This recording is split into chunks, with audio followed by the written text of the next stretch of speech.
참 저보고만 아이러니합니다. 난 아들과 함께라면 무엇이든 할 수 있다 하면서 울먹하더니 모든 건 엄마가 했다며 발뺌을 했습니다. 자, 이제부터 정유라 씨의 말을 하나하나 짚어볼 텐데 먼저 백성훈 변호사님. 네. 올보르 지방법원에서 3시간 동안 네. 이제 신문을 받았던데 네. 한국 대사가 꼭 그렇게 있어야 되는 거예요? 그러니까 뭐 통상적으로 우리나라 그 국민이 그곳에서 뭐 구금에 관련된 그 재판이나 신문을 받으면 뭐 그 안에서 나오는 경우가 많죠. 근데 이거는 워낙 국민적 관심사가 있는 사안이다 보니까 한국 대사가 직접 나와서 전 과정을 다 지켜본 것 같고요. 왜냐하면 지금 정유라 씨의 이 송환, 국내 송환 여부는 거의 모든 국민들 초미의 관심사이기 때문에 예. 그런 부분에 대해서 처음부터 끝까지 좀 지켜본 게 아닌가 뭐 이런 생각이 좀 드네요. 자, 현지에서 저희 채널의 특파원도 있었지만 신문 과정을 지켜봤던 한 언론의 박균구 PD는 이런 얘기, 정유라 씨를 이렇게 묘사했습니다. 같이 목소리 들어보시죠. 법정에서 봤을 때는 굉장히 좀 많이 당황하는 모습, 그다음에 입술이 굉장히 메말라 있어서 예. 상당히 심적으로 지금 고심이 많이 하고 있고 고민이 많겠구나라는 모습을 봐서는 좀 개인적으로 좀 안타까운 마음이 좀 들었고요. 재판이 끝나고 나서 4주 구금이라는 이제 명령을 받고 나서는 이제 소리내서 울면서 변호사한테 안겨서 흐느껴 울기도 했거든요. 역시 아직 나이가 어려서 이런 상황들을 감당하기에는 조금 힘들어하는 부분이 좀 엿볼 수도 있었어요. 뭐 정유라 씨가 저렇게 네. 읍소를 했지만 결국 법원은 구금 4주 네. 연장을 결정을 했는데 앞으로 국내 송환은 어떻게 되는 건가요? 지금 오늘 좀 의미 있는 게 하나 있었던 건 우리 여권 무효화 조치가 한 20일이나 돼야 될 것 같다 이런 얘기가 계속 보도에 나왔었잖아요. 예. 근데 어제 정유라 손에 쥐어줬습니다. 그 여권 반납 명령서를. 그러면 일주일만 지나면 됩니다. 그래서 이제 앞으로 일주일이 지나면 여권 무효화 조치가 완료가 되는 겁니다. 그럼 이제 말 그대로 이제 그 여권이 없는 상황이 되니까 한국으로 강제 송환을 해야 되는데 예. 이제 문제는 정유라 씨가 거기서 버티는 방법은 있죠.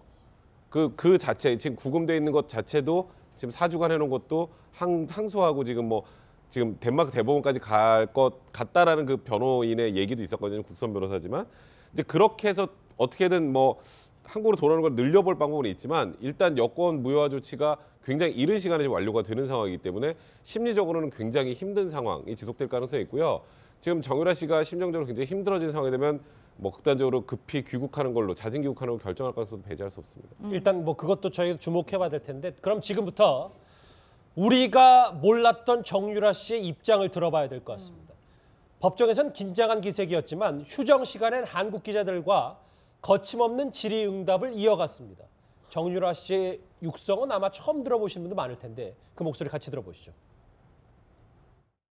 사실 저는 말도 그만 탄다는 얘기를 계속 드렸었거든요. 사실 독일 오게 된 것도 박원호 전무님께서 저한테 애기 낳고 신경 복잡하고 어머니랑 자꾸 싸우게 되니까 아시다시피 저희 어머니랑 저랑 그거 사인까지 재산 포기각서까지 쓸 정도로 사이가 많이 틀어졌었는데 계속 남자친구가 마음에 안 들다 보니까 계속 문제가 이어졌었어요. 그러다 보니까 어머니랑 아예 대화를 안 하는 사태까지 왔었고 중간에 항상 박원호 전무님이랑 전무님을 끼고 얘기하는 상황까지 왔었던 거예요.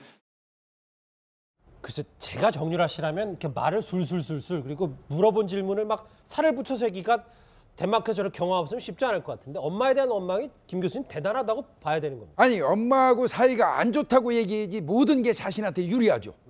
예, 엄마하고 사이가 아주 살뜰하다고 그러면 공모하는 게 돼버리거든요. 그러니까 이제 기본적으로 엄마하고 본인이 공모하지 않았다 모든 사안에 대해서 이거를 적극적으로 주장하는데 가장 효율적인 방법은 엄마하고 사이가 아주 틀어져 있는 상태다 하는 걸 강조하는 게 굉장히 유리하거든요. 근데 이제 분명한 거는 사안마다 지금 보니까 상당히 한국 언론에서 자기의 혐의에 대해서 나오는 것들에 대해서 다 알고 있어요. 그렇죠. 그 사안마다 누군가의 전문가의 조언 아니면 심지어는 더 나아가서 교육을 받은 걸로 보여져요. 이런 경우 있잖아요. 뭐 계약서를 쓸 때 포스트잇으로 붙여놔서 중요 부분은 자기는 살펴보지도 못했고 사인하라는 데만 사인했다. 즉 말하면 그건 바꿔서 얘기하면 나는 계약서 내용의 당사자가 아니야. 우리 엄마가 한 거야. 이렇게 발뺌하고자 하는 목적. 예. 뭐 거기에다가 세월호 기간 같은 것도 이렇게 물어보면 그 당시에 임신 기간이라서 엄마하고 사이가 나빠서 나는 신림동에 살았고 엄마는 강남구에 살아서 오고 가지도 않았으니까 몰라. 그러니까 자기가 유리한 거에 대한 어떤 사전 교육을 받은 정황이 진하게 풍겨요. 예. 예. 그런데 저는 인터뷰 중에 이 단어가 딱 귀에 들어오는 게 어머니라고 표현을 하고 있어요. 그동안 정유라 씨 언행을 보면 뭐 아나무인이다 이런 얘기가 많았는데 어떻게 보면 좀 방송 인터뷰에 굉장히 익숙하다 이런 느낌도 들었어요. 그렇죠. 특히 어머니 같은 경우는 자기는 대학을 나왔는데 어머니는 대학을 못 나왔다는 뭐 이야기하며 여러 가지 엄마에 대해서도 상당히 좀 험한 말을 많이 했지 그랬다고 않습니까? 했잖아요. 또 특히 정유라 씨 평소에 쓰는 말 보면 지난번에 카톡이 이제 공개됐지 않습니까? 맞아요. 거기에 보면 정말 그 또래에서 할 수 없는 욕설들을 많이 이렇게 하고 있어요. 그랬죠. 그럼 보면 아마 평소에 쓰는 말 자체가 보면 상당히 욕설도 많은데 아마 본인도 기자들이 갑자기 저렇게 많이 와서 카메라를 들이대고 또 마이크를 들이대기 때문에 본인도 상당히 그걸 의식했을 겁니다. 왜냐하면 또 본인이 지금 뉴스를 계속 봐왔기 때문에 국내에서 본인에 대해서 어떻게 생각하고 있는지 충분히 알 거 아니겠습니까? 그러니까 그런 측면을 봤을 때는 아마 기자들이 처음 왔을 때 상당히 조심해서 이야기를 했을 거예요. 그리고 또 이것이 비춰질 경우에 왜냐하면 사실 이번 사태가 보면 본인이 남긴 SNS 글 때문에 그렇지 않습니까? 시작인 그렇죠. 결국 이게 돈도 능력이다. 그런 엄마 왜 부모들 못 갔느냐. 이것 때문에 사실 굉장히 촉발된 측면이 있거든요. 그랬죠. 아마 그런 부분이 본인이 아마 충분히 알 겁니다. 글쎄 말만 어머니라고 했지 그 어머니에 대한 엄마 최순실에 대한 비난은 덴마크에서도 여전했는데 그래서 저희는 이게 궁금했습니다. 정신과 전문의에게 한번 정유라 씨의 심리 상태를 이렇게 물어봤는데요. 이런 해석이 나왔습니다. 같이 들어보시죠. 정유라 씨는 지금의 모든 일에 대해서 자기를 그냥 자기 하고 싶은 대로 내버려 두고 자기 인생에 최순실 씨가 간섭하지 않았다면 억지로 본인을 갖다 이대에 입학시키지 않았다면 자신의 인생은 굉장히 행복하고 아무 문제 없었을 텐데 엄마 때문에 내 인생을 망쳤어라는 감정이 지금은 심할 거예요. 도피되어 있다가 보니까 더욱더 고립되면서 그런 생각은 심해졌을 거고요. 일단 엄마에 대한 어떤 원망하는 마음이 있기 때문에 엄마를 갖다 굳이 보호해주지 않는 쪽으로 얘기하게 되는 부분도 하나 있고요. 예, 정유라 씨의 답변을 얼핏 듣기에는 굉장히 판도라의 상자다, 거침없다 이런 평가들도 있지만 또 한편에서는 치밀하게 계획된 답변이다 뭐 이런 평가들도 있던데 한국으로 돌아오면 어떤 역할을 하게 될까요? 두 가지 다 할 것 같아요. 치밀하게 짜여진 각본에 대해서 변호사의 조력을 다 받아가지고 거침없이 그 짜여진 데에 대해서 아주 거침없이 자연스러운 걸 이장해서 얘기할 것 같아요. 그런데 지금 이제 벌써 나온 얘기도 빠져나가잖아요. 그리고 그 자기 어머니하고 그러니까 우리 신주평 씨하고 무슨 재산 포기각서를 쓴 줄 알았더니 자기 엄마 최순실 씨하고 그 재산 포기각서를 자기 이미 쓴 것처럼 해서 이미 그 최순실 씨 재산에 자기가 상당히 떨어져 있는 걸로 지금 벌써 얘기하고 있잖아요. 네. 저는 그걸 캐치할 수 있었고요. 박원호 전무위원은 승마협회 그 전무 얘기하고 있잖아요. 어떤 박원호 씨는 깊이 관련되어 있다는 우리가 또 알 수 있는 거 아니에요? 그리고 또 다른 얘기도 했어요. 나는 승마 선수 관리 대상에 승마협회에서 관리하는 6명 중에 1명일 뿐이다. 그런 얘기도 또 했거든요. 그 기자들하고. 이렇게 보면은 아주 거침없이 얘기하는 것 같지만은 변호사의 법률적 조력을 받아서 빠져나갈 부분만 착착착착 얘기하는 이런 부분이 아닌가 싶습니다. 근데요, 지금 말씀하셨던 거 맞아요. 지금 그 기자들이나 저 법정에서 사람들이 물어볼 때 그렇게 하지만 검찰청 들어오면 이렇게 안 돼요. 그러니까 지금 웃으시잖아요, 김복주 교수님도. 지금이야 준비된 대로 할 수 있죠. 근데 지금 검찰에서 뭘 쥐고 있는지, 특검에서 뭘 쥐고 있는지는 이경재 변호사도 몰라요. 그리고 정유라 씨도 모르고 최순실 씨도 이제 좀 들어오면 조사하면 달라지겠죠. 거죠. 그래서 정유라 씨가 지금 저렇게 얘기하고 있지만 들어오면 무너집니다. 그래서 최순실 씨가 제일 두려운 게 정유라 씨가 들어오는 거예요. 그러니까 딸이 지금 잡혀서 그러니까 최순실 씨 입장에서 고초를 치른다는 거에서 굉장히 슬프고 힘들겠지만 그 딸이 들어오는 순간 모든 게 어그러질 가능성이 높다는 것 역시 최순실도 잘 압니다. 그래서 두 가지, 그러니까 정유라 개인 입장에서 보면 들어오는 게 낫습니다. 알겠습니다. 근데 최순실 씨 입장에서 보면 안 들어오는 게 낫죠. 덴마크에서는 치밀한데 진짜 국내에 자진 귀국했을 경우 어떤지 볼게요. 저희 오늘 두 번째 주제 한번 같이 보실게요. 왜냐하면 저 부분입니다. 모든 분들이 많이 부모된 분들이 이렇게 이해를 하면서도 이해가 안 되는 게 엄마가 했다면 다 발뺌했는데 그 19개월 된 3살도 안 된 그 아들 얘기할 때는 정말 울먹였거든요. 그 목소리, 정유라 씨의 목소리 한번 같이 들어보시죠. And you have a son who's 19 months old? His father, does he have any relation to the child at all? Yes, he go home when he was 11 months. Do you have any contact with him today? No. Do you have any other family here in Germany or Denmark? No. Can the nanny take care of him on a longer term?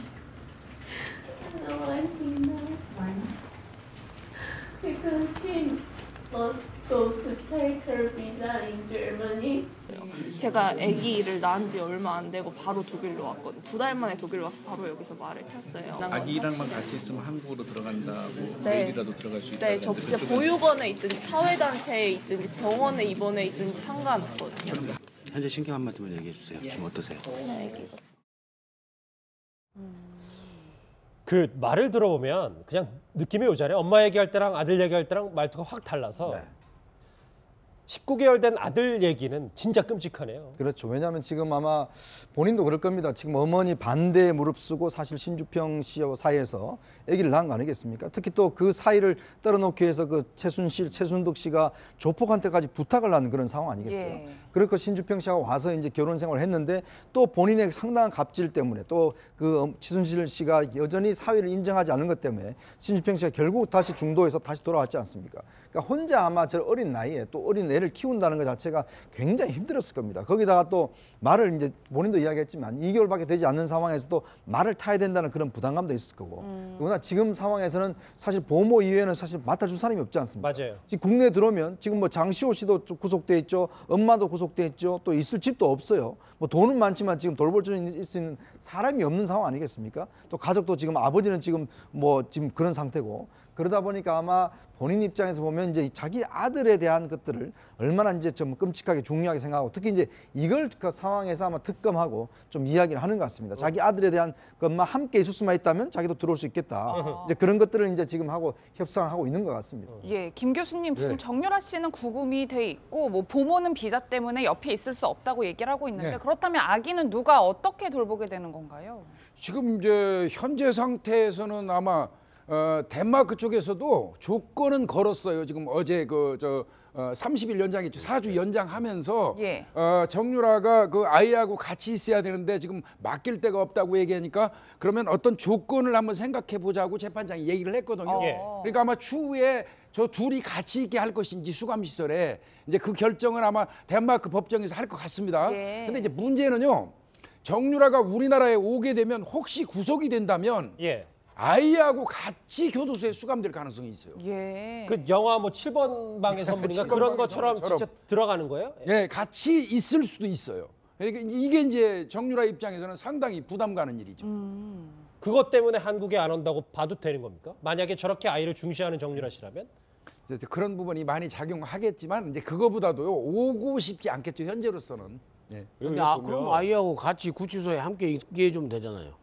근데 그거는 굉장히 아이를 구치소에서 부담스럽죠. 키우고 싶겠습니까? 그러니까 우리나라 구치소하고 또 지금 덴마크 벽에 달라요. 아이소는 굉장히 좀 차이가 많이 나기 때문에 예. 우리나라 들어오면 예를 서울 구치소 생각해 보시면 아이와 함께 있는다는 게 얼마나 부담스럽겠어요. 그러니까 제가 근데 이제 저는 아이를 얘기하는 건 물론 모정이라는 것도 있지만 사실 정유라 씨 그다음에 최순실 일가의 재산으로 생각을 해보면 아이 볼 사람 없겠어요. 그리고 신주평 씨도 있잖아요. 그러니까 아이가 이게 나중에 길게 생각하면 범죄인도 청구를 그러니까 어쩔 수 없이 우리나라도 이제 범죄인도 청구를 해야 되는 상황이 되잖아요. 그렇게 되면 아이와 함께 있는 엄마를 데리고 가는 것 그건 인도적인 측면에 또 문제가 될 수 있어요. 그러니까 좀 버틸 수 있는 카드로도 아이를 일부는 물론 제가 이걸 모성을 전체적으로 막 폄하하는 건 아니지만 그런 것도 일부 염두에 두고 하는 얘기가 아닐까라는 생각이 위원장님 저 자막 한번 같이 읽어보실게요. 만약에 진짜 저 물음표를 달긴 했지만 최순실, 정유라 이 19개월 된 아이까지 저희는 저 아이에 대해서는 바라지 않습니다만 3대가 다 서울 구치소에 수감될 가능성도 있는 거 아니에요? 이건 좀 글쎄요. 기가 막힌 상황이죠. 지금 뭐 또 조카인 장시호 씨까지 또 있지 않습니까? 근데 그렇기 때문에 결국 이제 이 국정농단의 이 상황이 결국 이제 딸 또 밑에 있는 손자까지도 영향을 미치는 상황이죠. 물론 지금 서울구치소 같은 경우는 시설 자체가 성인도 굉장히 있기 힘든 상황입니다. 이제 그렇기 때문에 사실은 아기를 키울 수 있는 조건 자체가 크게 안 되기 때문에 뭐 친척이라든 이런 데서 아마 봐주겠죠. 그렇지만은 엄마가 이제 구치소에 들어가 있다는 것 자체는 그것만으로도 굉장히 큰 고통이거든요. 사실 또 모녀가 함께 들어가 있다는 것도 그것도 사실은 참 참을 수 없는 고통입니다. 그렇죠. 그런 문제는 결국은 이 사태를 있게 한 정말 최순실 씨가 비롯돼서 그 국정농단 했을 때는 이런까지 사실 각오했지 않겠습니까? 좀 그런 면에서 본다면 자업자득이라는 좀 생각이 듭니다. 이 아들 얘기 그리고 이제 엄마 얘기를 쭉 했는데 엄마에 대한 그 분노와 불신 그리고 뭐 애증보다 책임을 확실히 돌리는 듯한 이 정유라 씨의 말들도 있었어요. 그 구체적인 내용 저희가 준비했습니다. 같이 들어보시죠. 저는 자퇴를 해달라고 말씀을 드렸는데 자퇴가 안 들어가요. 그걸 누구한테? 어머니한테 말씀드렸어요. 본인 앞으로 지금 해외 재산 도피 혐의도 있거든요. 저는 회사 일 같은 건 아예 모르는 게 항상 저희 어머니가 그런 거 하시는 분이 따로 계시잖아요. 포스트잇 딱딱딱 붙여놓고 사인할 것만 해서 사인만 하게 하셔가지고 저는 아예 내용 안에 거는 모르고. 몇 번요? 아까 그 김 교수님께서 말씀하셨던 포스트잇 얘기 딱 나오네요. 자기는 계약서 잘 모른다고. 그러니까 원래 정유라 씨의 문제가 촉발됐던 게 삼성 승마 지원 전에는 2대 특혜 의혹이었잖아요. 근데 미영사님 이게 본인이 엄마가 다 했고 퇴학될 줄 알았는데 학점이 잘 나와서 나도 의아했다라는 말을 해요. 이걸 어디까지 믿어야 되죠? 그러니까는 결국에 그 업무 방해죄라고 되는 그 부분도 최순실 씨가 다 했고 나는 당사자가 아니다. 그러니까 빠져나갈 그런 변호사의 조력을 충분히 받은 걸로 이렇게 보입니다. 그러니까 본인은 그냥 학교 그만 다니겠다라고 했는데 엄마가 나한테 나도 모르게 그 교수들 찾아가서 이렇게 학점을 다 받아냈다는 거 아닙니까?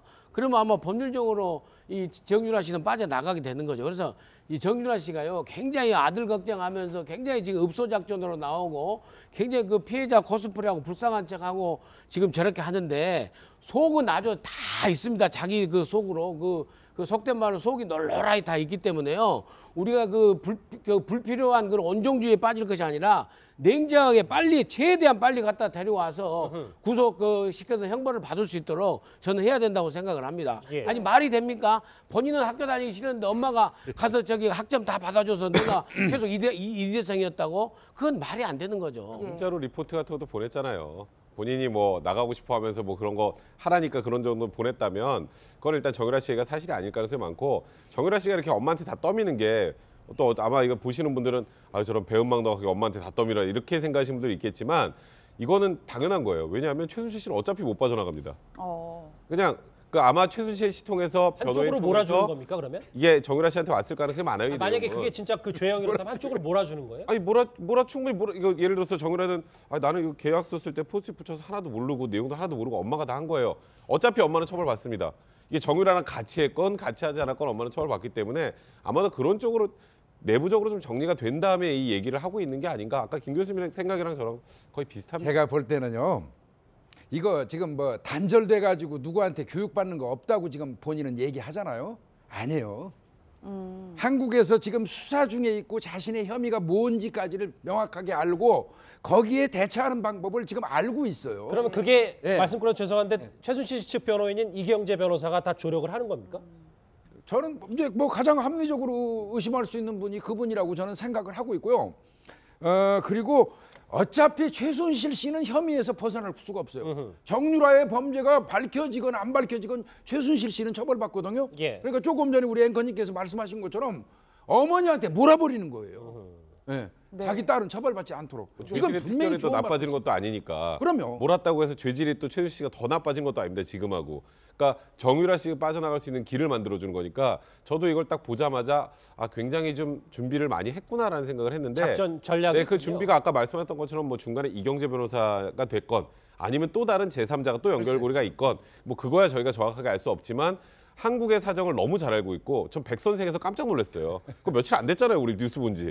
백 선생 얘기까지 주사 아줌마 네. 60대 백 선생. 네, 그것까지 아는 거 보고 그건 최근까지 계속 좀 스크리닝을 하면서 정리를 했구나라는 거는 누가 봐도 좀 알 수 있지 않나 생각이 드네요. 그런데 또 일각에서는 뭐 이렇게 계약서에 엄마가 서명하라고 해서 서명했다, 뭐 입학 과정도 몰랐다 이렇게 변명을 하는 게 어떤 성장 과정에서 그렇게 컸기 때문에 어쩔 수 없는 그런 결정권이 없었다 이런 평가들도 있더라고요. 사실 그런 면도 있죠. 사실 이제 정유라가 성장 과정을 보면 모든 걸 최순실 씨가 보면 본인이 다 주도하지 않습니까? 모든 일 자체를 보면 명령하고 지시하고 결정하고 그다음에 사람을 다그치고 그 어떤 사람들한테 보면 그 옆에 부리는 사람들도 보면 직원도 보면 모든 걸 자기가 다 망기친남하지 않습니까? 예. 그런 상황에도 보면 정유라 같은 경우도 이제 학교를 보내는 거 아마 이제 최순실 입장에서 보면 딸을 이제 좋은 대학에 보내는 게 굉장히 지상 과제였던 것 같아요. 그러니까 처음에 연대를 했다가 안 되고 하니까 그다음에 이제 이대를 공략했지 않습니까? 또 학교 가서 또 얼마나 진상 노릇을 했습니까? 예. 그리고 또 이대 교수들한테 적극적으로 해서 지금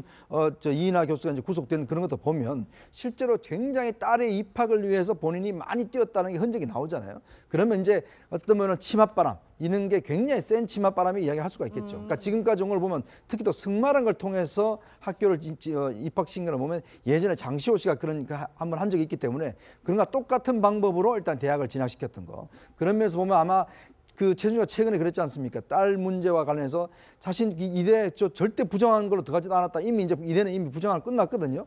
그럼에도 불구하고 그때 청문회 때는 절대 부정한 방법으로 들어가지 않았다. 정상적으로 들어갔다라고 강변하는 이유도 그랬죠. 그거에 대한 굉장히 집착이 큰 것 같아요. 잠시만요. 정리를 좀 해볼게요. 지금 2시 5분인데 오늘 정유라 씨 덴마크에서 체포 뉴스 못지않게 오늘 중요한 일정이 하나 있습니다. 헌법재판소에서 박근혜 대통령 탄핵 사건 1차 변론을 방금 전에 5분 전에 시작을 했습니다. 보시는 것처럼 이중환 변호사 등 대통령 측 대리인단 8명이 참석을 했고요. 또 있습니다.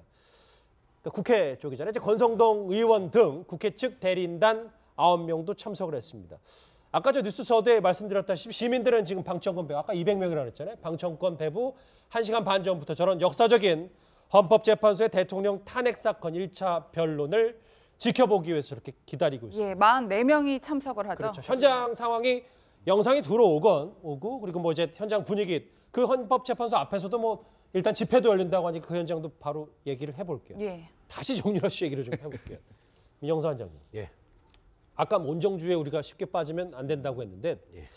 보니까 정유라 씨는 확실히 노선은 난 엄마랑 사이가 안 좋으니까 나는 아는 것도 없고 다 엄마가 알아서 했고 나중에 뭐 대통령 최순실 씨 대통령 관련된 뭐 얘기 근데 또 차은택 씨 얘기했을 땐 또 약간 안다고 하고. 예.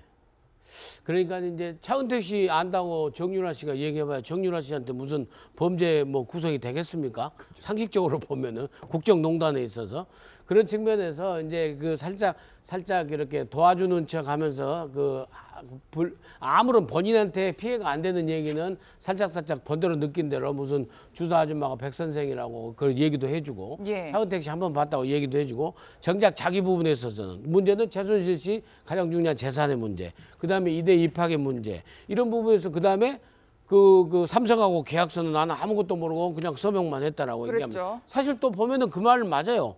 그 삼성하고 그 승마협회하고 2018년도까지 해서 220억을 뭐 지원하고 어쩌고 하는데 정유라 씨가 한 건 아니잖아요. 그런 측면에서 아무튼 법률적 조력을 받아가지고 최대한 어떤 그 규정된 그런 범위 내에서 지금 말을 아주 거침없이 하고 있는 게 아닌가 이렇게 생각이 듭니다. 백 변호사님 하나만 이 지금 계속 정유라 씨 얘기를 하고 있는데 주체를 바꿔봐서 최순실 입장에서 네. 아 우리 딸이 막 저렇게 덴마크에서 얘기를 하고 있는 건 아 정말 일단 법적 공방했을 때는 대단히 기특하고 잘한 일이라고 최순실 씨 평가할까요?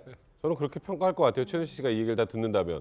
이거는 지금 정유라 씨가 나갈 수 있는 모든 길에 관련된 걸 정유라 씨가 다 입으로 스스로 얘기하고 있는데 본인 입으로요. 네, 기특하지 않겠어요. 근데 이제 제가 말씀드렸던 것처럼 한국에 들어오면 상황이 많이 바뀔 가능성이 많아요. 왜냐하면 오늘 아침에 특검에서 좀 반응을 하나 내놨는데요. 정유라 씨 얘기를 5자로 줄였습니다. 말도 안 된다. 아 모든 그 덴마크에서 기자들과 진술이 다 말도 안 된다. 아니 지금 이 사안의 핵심 당사자가 아무 관련성이 없다라고 본인이 진술하는 게 말이 되느냐. 그 외에 관련된 증거들을 어느 정도 가지고 있다라는 뉘앙스로 지금 얘기를 한 거란 말이에요. 그냥 뭐 검찰이 특검이 아무것도 안 갖고 그런 얘기 안 하잖아요.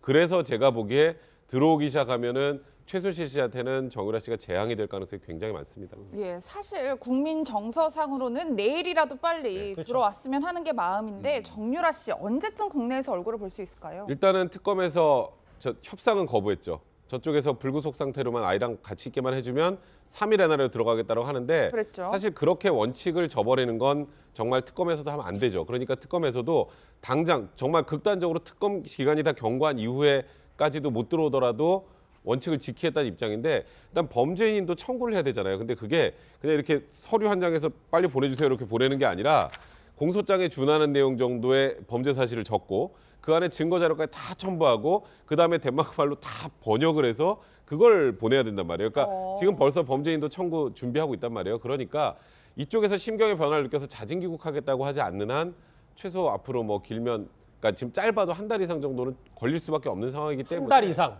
네, 그렇죠. 그러니까 지금 이제 범죄인도 청구하고 저쪽에서 그걸 받아서 어느 정도 재판까지 가게 되면은 뭐 유섬나 씨 같은 경우는 2년 넘었는데 아직도 안 들어오고 있잖아요.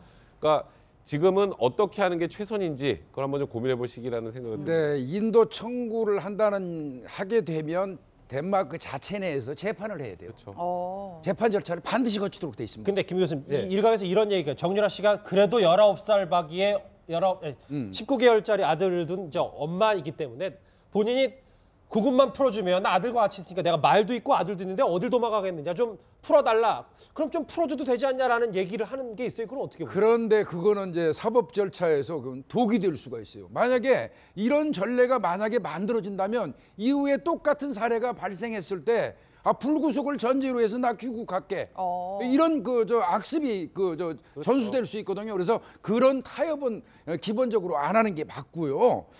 근데 이제 정유라 같은 경우는 저는 그렇게 생각을 합니다. 최순실 씨하고 각각 궤를 달리하는 것처럼 보여도 이어져 있기 때문에 적어도 2월 말까지 진행되는 특검이 있는 기간에는 어떠한 형태로든 안 들어오려고 하는 게 더 맞을 것 같아요. 그게 본인한테 유리하다고 판단할 수 있거든요. 그렇군요. 계속 보도에 나왔었잖아요. 예. 근데 어제 정유라 손에 쥐어줬습니다. 그 여권 반납 명령서를. 그러면 일주일만 지나면 됩니다. 그래서 이제 앞으로 일주일이 지나면 여권 무효화 조치가 완료가 되는 겁니다. 그럼 이제 말 그대로 이제 그 여권이 없는 상황이 되니까 한국으로 강제 송환을 해야 되는데 이제 문제는 정유라 씨가 거기서 버티는 방법은 있죠. 그 자체 지금 구금돼 있는 것 자체도 지금 4주간 해놓은 것도 항소하고 지금 덴마크 대법원까지 갈 것 같다라는 그 변호인의 얘기도 있었거든요. 국선 변호사지만 이제 그렇게 해서 어떻게든 한국으로 돌아오는 걸 늘려볼 방법은 있지만 일단 여권 무효화 조치가 굉장히 이른 시간에 완료가 되는 상황이기 때문에 심리적으로는 굉장히 힘든 상황이 지속될 가능성이 있고요. 지금 정유라 씨가 심정적으로 굉장히 힘들어진 상황이 되면 극단적으로 급히 귀국하는 걸로 자진 귀국하는 걸 결정할 가능성도 배제할 수 없습니다. 일단 그것도 저희 주목해봐야 될 텐데 그럼 지금부터 우리가 몰랐던 정유라 씨의 입장을 들어봐야 될 것 같습니다. 법정에선 긴장한 기색이었지만 휴정 시간엔 한국 기자들과 거침없는 질의응답을 이어갔습니다. 정유라 씨의 육성은 아마 처음 들어보신 분도 많을 텐데 그 목소리 같이 들어보시죠. 사실 저는 말도 그만 탄다는 얘기를 계속 드렸었거든요. 사실 독일 오게 된 것도 박원우 전무님께서 저한테 애기 낳고 신경 복잡하고 어머니랑 자꾸 싸우게 되니까 아시다시피 저희 어머니랑 저랑 그거 사인까지 재산 포기각서까지 쓸 정도로 사이가 많이 틀어졌었는데 계속 남자친구가 마음에 안 들다 보니까 계속 문제가 이어졌었어요. 그러다 보니까 어머니랑 아예 대화를 안 하는 사태까지 왔었고 중간에 항상 박원우 전무님이랑 전무님을 끼고 얘기하는 상황까지 왔었던 거예요.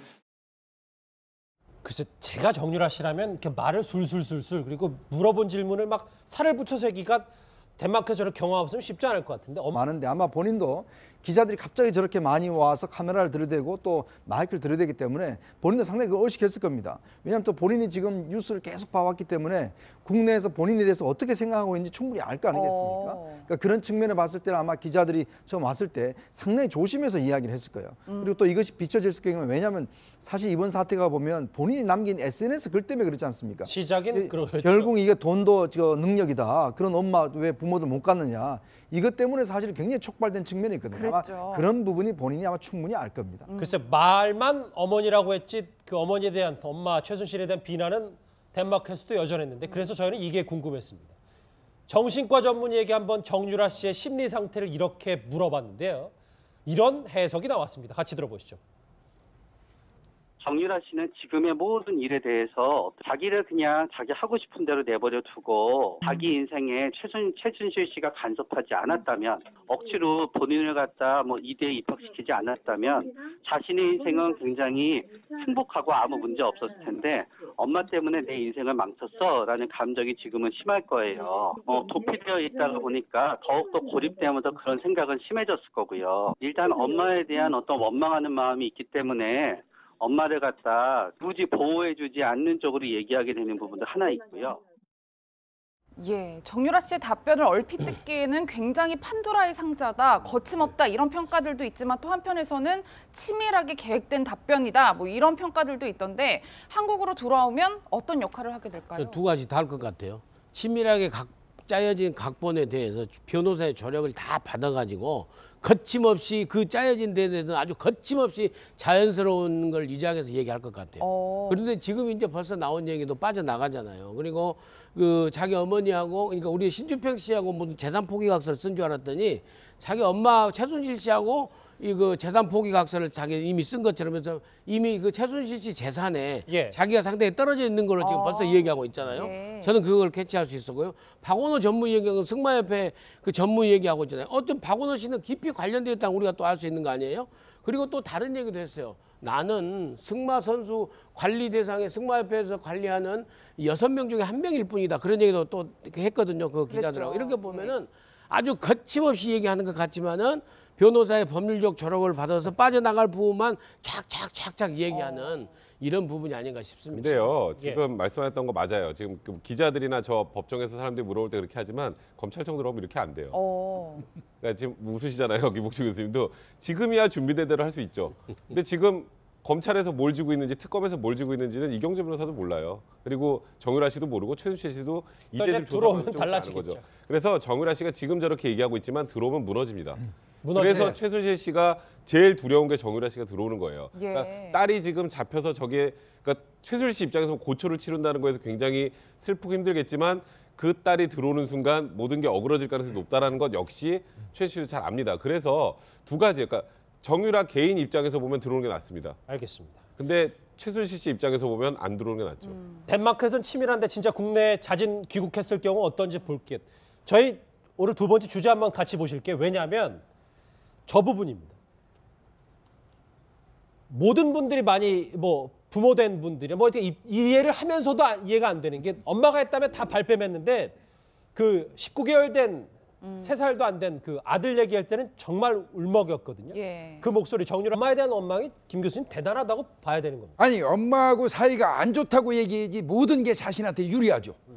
예, 엄마하고 사이가 아주 살뜰하다고 그러면 공모하는 게 돼버리거든요. 그러니까 이제 기본적으로 엄마하고 본인이 공모하지 않았다 모든 사안에 대해서 이거를 적극적으로 주장하는데 가장 효율적인 방법은 엄마하고 사이가 아주 틀어져 있는 상태다 하는 걸 강조하는 게 굉장히 유리하거든요. 근데 이제 분명한 거는 사안마다 지금 보니까 상당히 한국 언론에서 자기의 혐의에 대해서 나오는 것들에 대해서 다 알고 있어요. 그렇죠. 그 사안마다 누군가의 전문가의 조언 아니면 심지어는 더 나아가서 교육을 받은 걸로 보여져요. 이런 경우 있잖아요. 뭐 계약서를 쓸 때 포스트잇으로 붙여놔서 중요 부분은 자기는 살펴보지도 못했고 사인하라는 데만 사인했다. 즉 말하면 그건 바꿔서 얘기하면 나는 계약서 내용의 당사자가 아니야.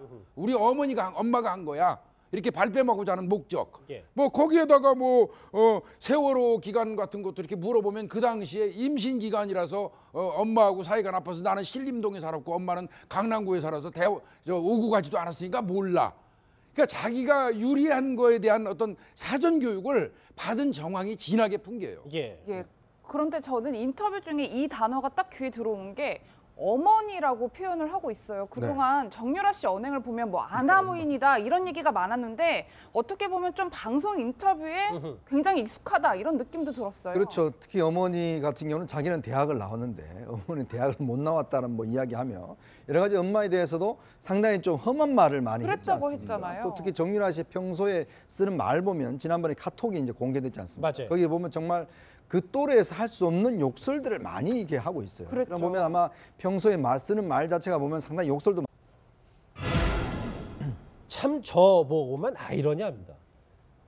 난 아들과 함께라면 무엇이든 할 수 있다 하면서 울먹하더니 모든 건 엄마가 했다며 발뺌을 했습니다. 자, 이제부터 정유라 씨의 말을 하나하나 짚어볼 텐데 먼저 백성훈 변호사님. 네. 올보르 지방법원에서 3시간 동안 네. 이제 신문을 받았던데 네. 한국 대사가 꼭 그렇게 있어야 되는 거예요? 그러니까 뭐 통상적으로 우리나라 그 국민이 그곳에서 뭐 구금에 관련된 그 재판이나 신문을 받으면 뭐 그 안에서 나오는 경우가 많죠. 근데 이거는 워낙 국민적 관심사가 있는 사안이다 보니까 한국 대사가 직접 나와서 전 과정을 다 지켜본 것 같고요. 왜냐하면 지금 정유라 씨의 이 송환, 국내 송환 여부는 거의 모든 국민들의 초미의 관심사이기 때문에 예. 그런 부분에 대해서 처음부터 끝까지 좀 지켜본 게 아닌가 뭐 이런 생각이 좀 드네요. 자, 현지에서 저희 채널의 특파원도 있었지만 신문 과정을 지켜봤던 한 언론의 박균구 PD는 이런 얘기, 정유라 씨를 이렇게 묘사했습니다. 같이 목소리 들어보시죠. 법정에서 봤을 때는 굉장히 좀 많이 그 당황하는 모습, 그다음에 입술이 굉장히 메말라 있어서 예. 상당히 심적으로 지금 고심이 많이 하고 있고 이 고민이 많겠구나라는 모습을 봐서는 좀 개인적으로 좀 안타까운 마음이 좀 들었고요. 재판이 끝나고 나서 4조 구금이라는 이제 명령을 받고 나서는 이제 소리내서 울면서 변호사한테 안겨서 흐느껴 울기도 했거든요. 역시 아직 나이가 어려서 이런 상황들을 감당하기에는 조금 힘들어하는 부분이 좀 엿볼 수도 있었어요. 뭐 정유라 씨가 저렇게 네. 읍소를 했지만 결국 법원은 구금 4주 연장을 결정을 했는데 앞으로 국내 송환은 어떻게 되는 건가요? 지금 오늘 좀 의미 있는 게 하나 있었던 건 우리 여권 무효화 조치가 한 20일이나 돼야 될 것 같다 이런 얘기가